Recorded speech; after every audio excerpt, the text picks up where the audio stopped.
Life is just our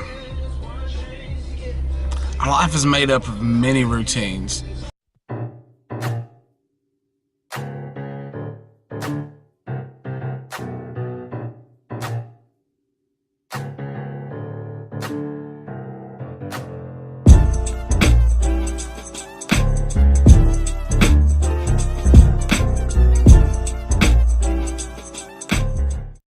And from the time we get up in the morning, the way we put our clothes on, the routine that you have every day, there's just things that go on in your life that are set in order. And some of the routines are good and some of them are not good.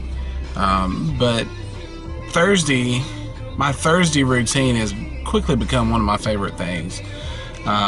Bring Bear to school. I'm fortunate enough I get to carry the boy to school every morning. And then Thursday mornings, when I get finished carrying him to school, I get to go and talk to the 9th grade football team. And that has quickly become one of my favorite things that I get to do. Just getting to go hang out with the guys. But it starts off here at the Clanton Country Club. And the neat thing about this place is years ago, I was part of the grounds crew. It's a little 9-hole golf course, and years ago I was a yard boy. My cousin and I worked together. He was the boss. I mean, he owned everything. I was just labor. But we cut grass, and we ended up getting this little 9-hole golf course here in Clanton. And after cutting a golf course for 2 or 3 years, I never wanted to play golf again, and I still don't have a desire to play golf. But this has been a place of escape for me.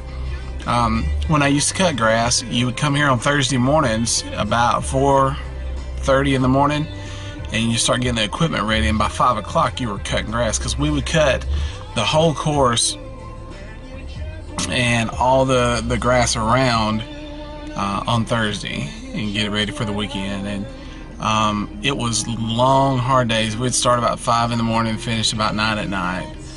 But there was just something about it. It was peaceful, because you didn't really have to deal with people. You just would get on a mower and your routine, you cut the tee boxes, you cut the fringe. Richard's cutting the greens, and you start on the rough, and then you come to the country club and you're cutting around the country club, and then you're cutting down the street and picking up pine cones and cutting down dead trees and stuff.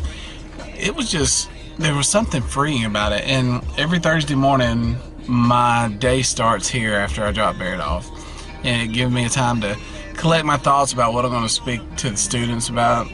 And just so many memories flood me right here. I don't think having routines are bad. I mean, we all have certain things that we do.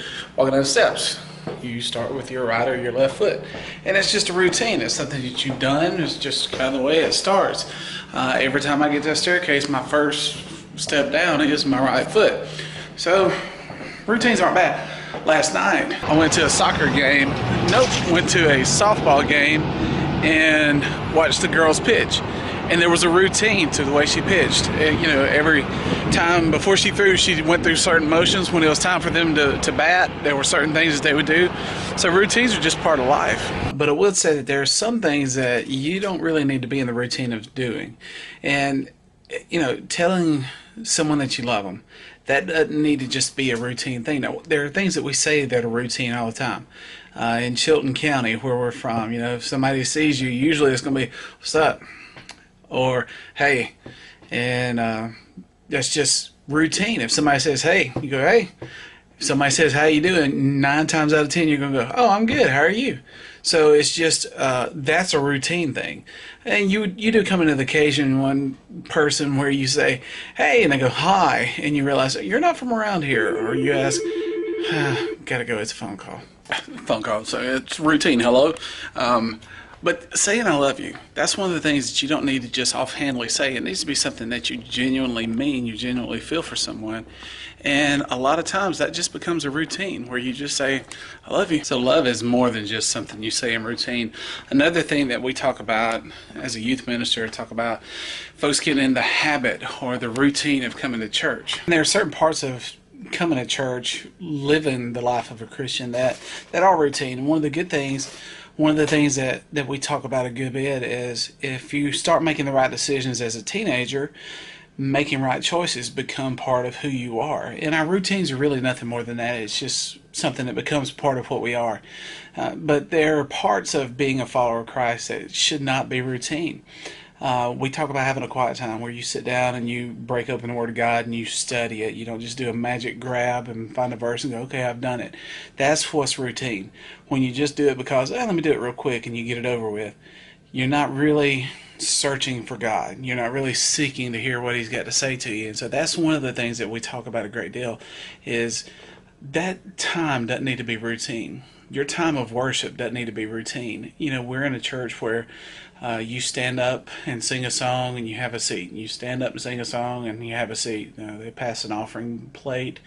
There are routines in that, but when it comes to the time of worship, what you're putting into the music that you're singing, what you're putting into the messages given to you, that can't become a routine. And so many times it is, and you can tell it's a routine to so many people because when you look at them singing, there is no joy in it.